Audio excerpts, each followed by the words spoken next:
Do you guys want to know what it's like to go through the process of having a kid? Well, I'm here to tell you our story.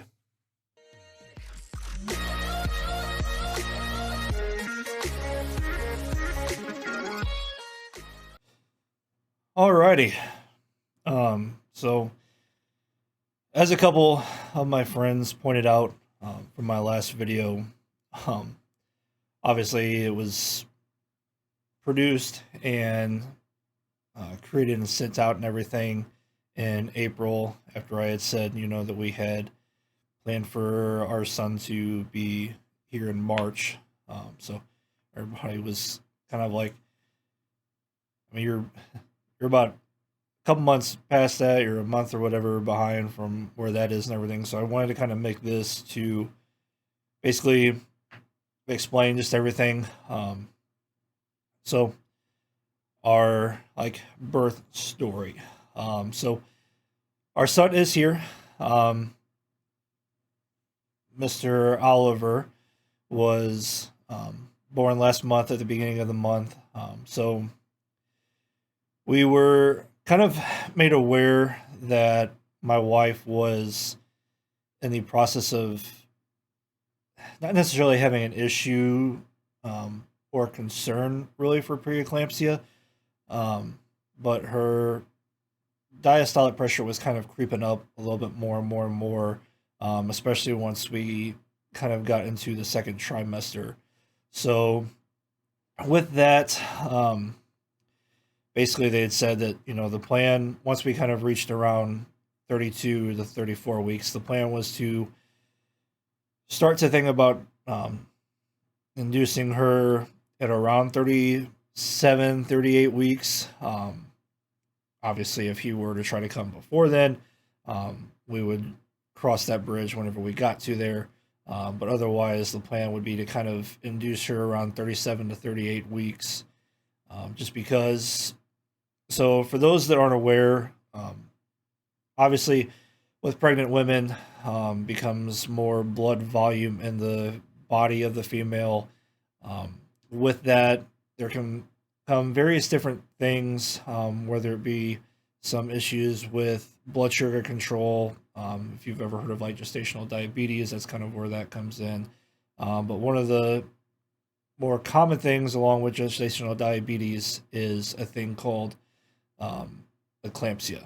So, with that, the blood pressure of a woman, which is why, like, kind of throughout, hopefully, prenatal visits that are taking place throughout the pregnancy, um, blood pressure, I'm sorry, is checked routinely with those because they want to make sure that, your systolic number, which is the first number of your blood pressure, and the same thing with your diastolic, which is the second number, are not getting too progressively high. Um, if they start to, and it becomes a trend where they kind of start to get progressively high and just continue and continue and continue, um, that can result in a woman being classified in like a preeclamptic stage. Um, Preeclampsia is not as bad as full on eclampsia, but it's obviously like usually a precursor to eclampsia. And one of the main things that can result from that is seizures among the mother. Um, you're sometimes not necessarily a lot, but you're sometimes worried about strokes if depending upon where that blood pressure is continuously sitting at. But one of the main concerns is seizures within mothers with, like I said, elevating and continuing to stay pretty stagnant, whether it be your systolic, diastolic, or both in some cases. So a lot of times with that, if it looks like it's being pretty darn high, a lot of times they'll put women on bed rest to try to bring that down and keep it as low and maintainable as possible. Um, because you usually don't want to try to give any types of medications to help with that because then you run a possible risk of restricting blood flow to the feet to the baby in utero and everything.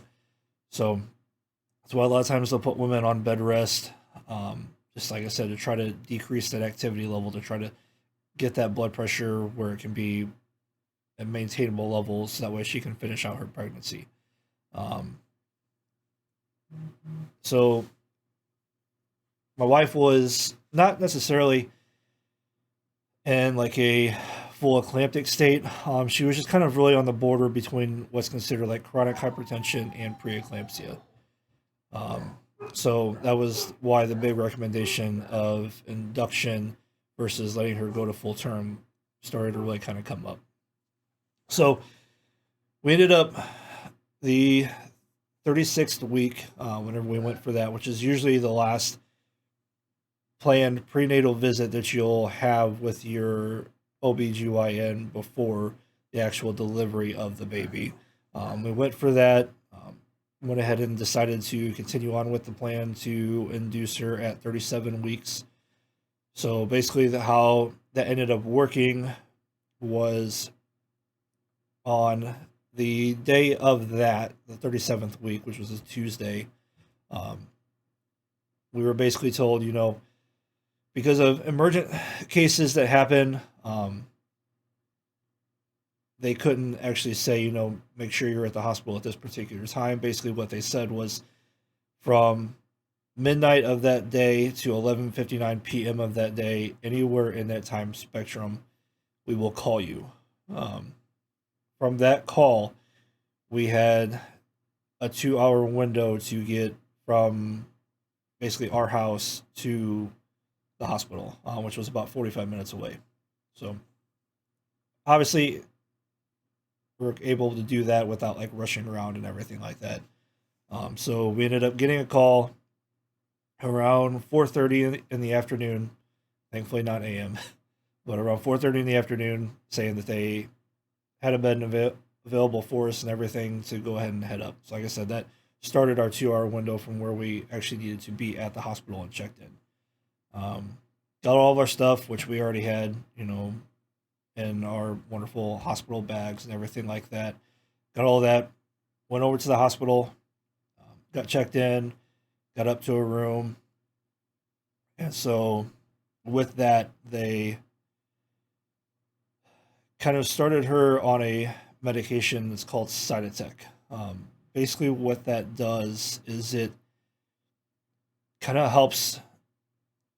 I don't really want to get too disgusting, but it kind of helps loosen and thin everything up down there. So, just because a lot of times at 37 weeks, women's bodies just are not ready yet to go through the natural process of everything. So that medication just kind of helps when your body is not naturally ready to do that. And so they started her on that Tuesday night. We went kind of all throughout the night on Tuesday. She thankfully wasn't in any like real bad labor pains or anything like that at that point. The biggest discomfort for her was just the type of bed that they had her on was more or less like a delivery bed. So the unfortunate side of that is it's made more so for function than it is for comfort. But I mean, more or less, it was just one of those things that you just got to kind of ride out until the delivery process comes, and then a lot of times they will transfer you from that into like a postpartum room and everything that has like a normalized hospital bed and whatnot. So did that all Tuesday night. She was thankfully able to sleep for the better part of Tuesday night into Wednesday morning. Wednesday morning, they came, checked her, and again, just because we're in the process of technically trying to have her body do something that it would not be ready to do for another 3 weeks at least. It's kind of a long, slow, drawn out process. Usually, I mean, obviously every case is different, but usually with that, it can take anywhere from sometimes 12 to 20 hours, depending upon just obviously women's bodies being different than one another. So Wednesday, kind of early morning, getting into the afternoon, they had stopped that and switched her over then to a drug called Pitocin.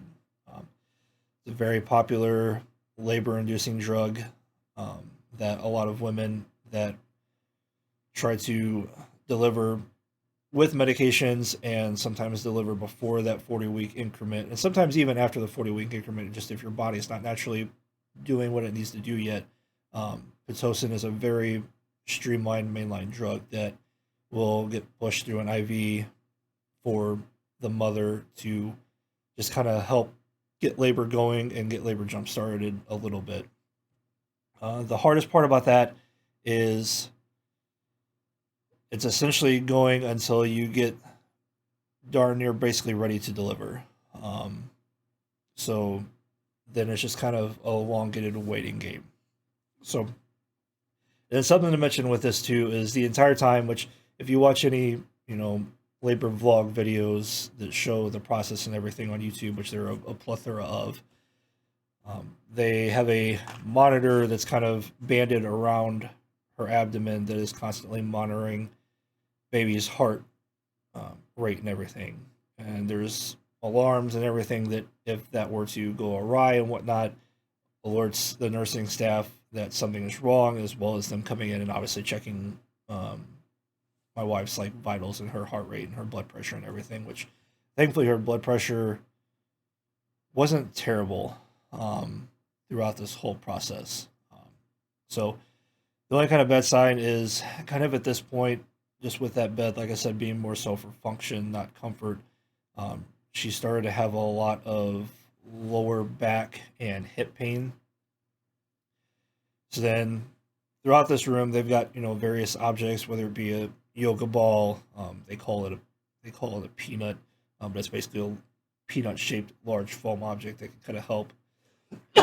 Excuse me, with comfort things.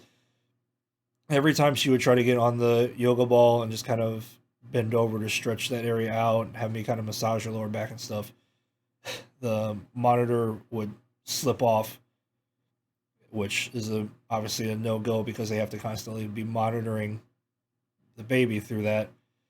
So then she'd have to get right back into bed, maybe after at most 5 or 10 minutes. So that was very, very kind of unfortunate for her that she couldn't get off of that, get out of the bed long enough to kind of have that relieved. So Tosin's kind of going all day, or not necessarily all day, all afternoon and into the night of Wednesday at this point. Come Wednesday night, she ends up finally deciding that she is ready to have her epidural. So they come in Wednesday night around 11:30, I believe. Place the epidural. Thankfully, no issues with that. The only kind of bad effect that came from that was evidently a very common side effect with an epidural is itching that feels more so like a nerve itching than just like a topical itch that you can just kind of scratch and get rid of. But they said, it's very common. It'll go away in about 45 minutes. Nothing really to be concerned about. But unfortunately for my wife, it didn't go away after 45 minutes. It basically stayed with her all throughout the night. So she did not get hardly any sleep Wednesday night, just because she was up feeling like she needed to scratch kind of all over her upper body. But like I said, it's more so of a deeper itch, so scratching is really not going to do anything for you. So she's slowly kind of progressing, still at a very low dilation number at this point, which, like I said, again, we're trying to help her body do something that it's 3 weeks early from wanting to try to do naturally. So a lot of times it doesn't happen like that. It's going to take a hot second. So we're now into Thursday morning. Nurse comes in Thursday morning. Annie, my wife, mentions, I've been just having this itch and everything from the epidural the whole night long. And she's like, oh, why didn't they give you something for it? Like, all you had to do is ask for it. So she tells you, I can give you something for it. Um, the only kind of bad thing is it's not Benadryl, but it's going to have the same type of effects as Benadryl. So it's going to make you very drowsy, very loopy, but it will help get rid of that. At which point she was like, just whatever you can give me to help with this, so I can just try to get some sleep. 'Cause, my wife ran into her heart, which is very exhausted at that point because she's been up basically all day Wednesday, all night Wednesday with itching and everything. She's just ready to have some relief and get some sleep. Um, and then at that point, she was also starting to feel kind of some pain and pressure kind of in her lower back again, even with the epidural in place. Um, so they called a nurse anesthetist to come and try to give her some additional pain medication through that, while also giving her some medicine to help with the itching sensation. Medicine was given for the itching sensation. Nurse anesthetist came up, gave her some more pain medication, and went away. About 15, 20 minutes later, the pain and pressure comes back. So they call again. Different nurse anesthetist comes up and it's like, I want to make sure we're clear on this. With an epidural, you're gonna feel pressure, but obviously they don't want you to feel any pain.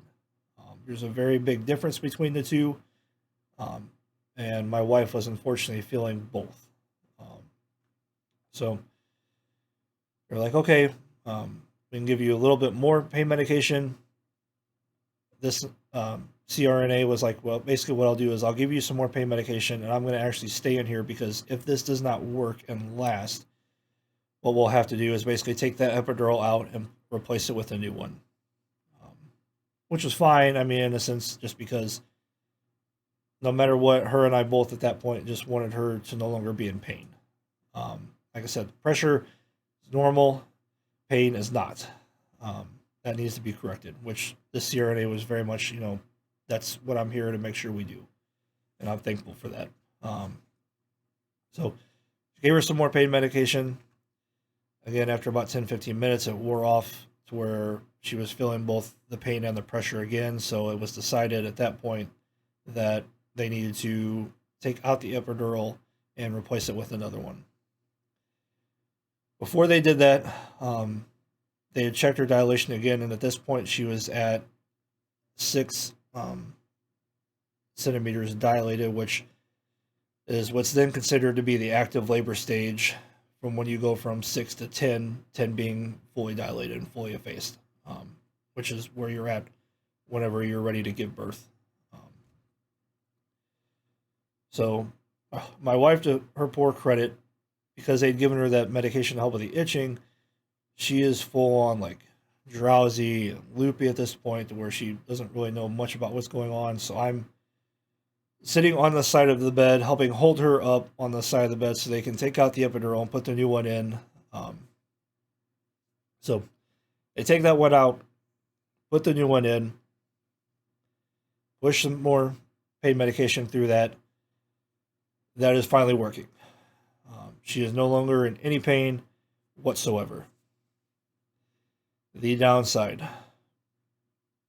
once they did that, our son's heart rate dropped. So with it, with a neonate, infant, newborn, everything, their heart rates are obviously a lot higher than what ours are as adults. They obviously need that high heart rate in order to sustain life at that point. Same as like they breathe faster than we do, their heart rates are higher than us. Their blood pressures are obviously lower than ours. So there's a lot of differences you can look up just between an adult and an infant and everything. So his heart rate had dropped down and stayed down in the 50s, which is not sustainable for life at that age. So immediately, because they have that monitor on her that alerts everybody at the nurse's station that obviously something is wrong. So a whole bunch of nurses, a couple of residents, a doctor all kind of flood in at that point. They get my wife laying down, and at this point, she's now gone from 6 up to 10 centimeters. But they're also at that point to where, like I said, our kid's heart rate was not something that could be sustained enough to go through a full labor and delivery part of. Um, so they then, at that point, decided that they were going to have to do an emergency C-section on her in order to get him out and try to stabilize him enough to where he is able to survive. So I'm standing at the side of the bed. Her mom is kind of back behind me, sitting on a couch that they had in the room. They're unplugging like everything from the bed to get her moved from that room into the OR. I'm not really sure at that point, which was very, very odd because that was the first time throughout the entire process where I didn't know what to expect or what really I needed to do. Um, I feel like my medical training and background and everything up to that very, very point had me knowing, what to expect, what to do. At that point, and again, too, it could have just been the fear of everything, which I'm sure that did play a part of it. Um, but I was basically just like standing there, deer in the headlights. I don't really know what to do. Um, so I started to kind of sit down next to her mom, who's trying to like comfort me and everything. Where I'm not getting emotional or anything like that. It's just I'm sitting there like, what do I do? Um, and so as they're wheeling her out, her nurse for that day was like, come on, like we gotta, come on, let's go, Dad, we gotta get going. So I get up, follow them out. The nurse is explaining to Annie what's going on because she has, like I said, unfortunately, no clue what's going on because she's still in that very much drowsy, looped state from the itch relief medication that they'd given her earlier in the day. Um, so they wheel her into the OR. I get all gowned up and everything. And then I get taken into there to be like at her head and everything. All the NICU people are rushing up. All the like all the neonatal cardiologists, intensivists, everything like that's coming up at this point because it's an emergency section type of deal, and everybody kind of floods in and goes in there to do their rules and stuff. Thankfully, once we got into the OR, his heart rate had stabilized and went back up to where it was at a healthy rate and was staying there. That they felt comfortable with having her do a vaginal delivery instead of having to go in and do a cesarean section. She ended up pushing for about 20 to 25 minutes, and out came our baby boy.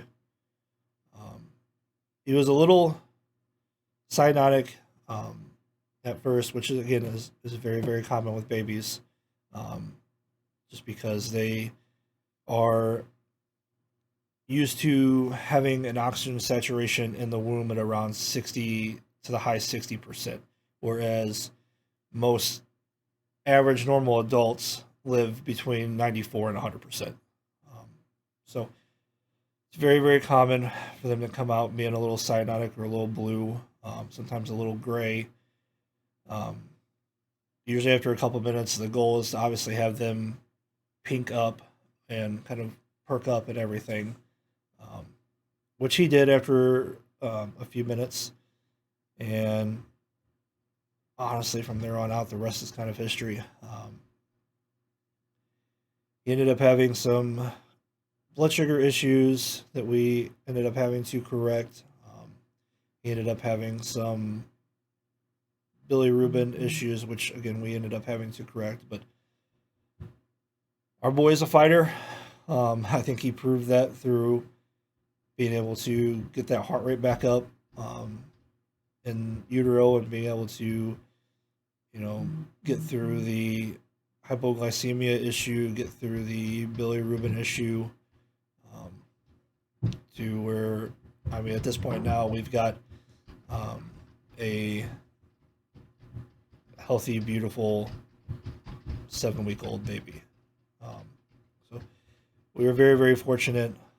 I cannot say enough about just how great the hospital staff were and how diligent and how professional they were throughout the entire process.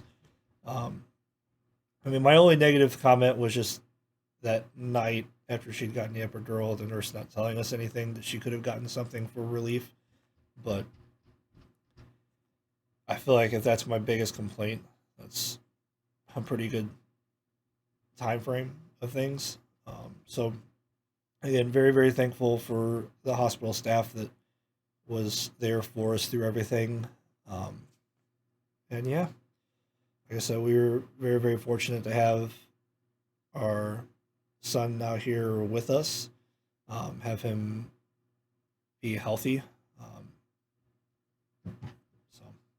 So again, I just want to kind of make this like an updated type of video.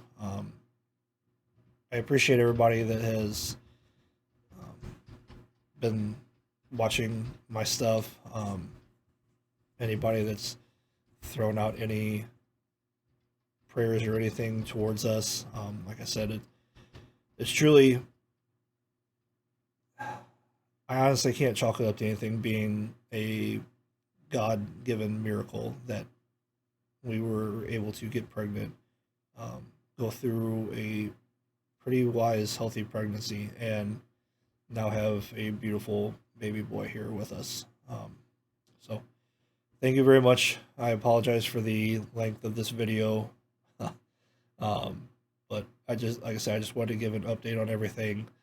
Um, I have a couple of different video ideas that I'm tossing around with some friends. Um, so please be sure to come back, be on the lookout for that. If you do subscribe, or if you hit like the little bell thing, you'll be alerted from now on anytime I post something. Thankfully, I don't do that every single day, so you're not getting daily alerts and stuff on your phone and your email and YouTube and stuff. But again, I do very much appreciate the support, and I look forward to seeing and talking with everybody in the next one. Until then, thanks.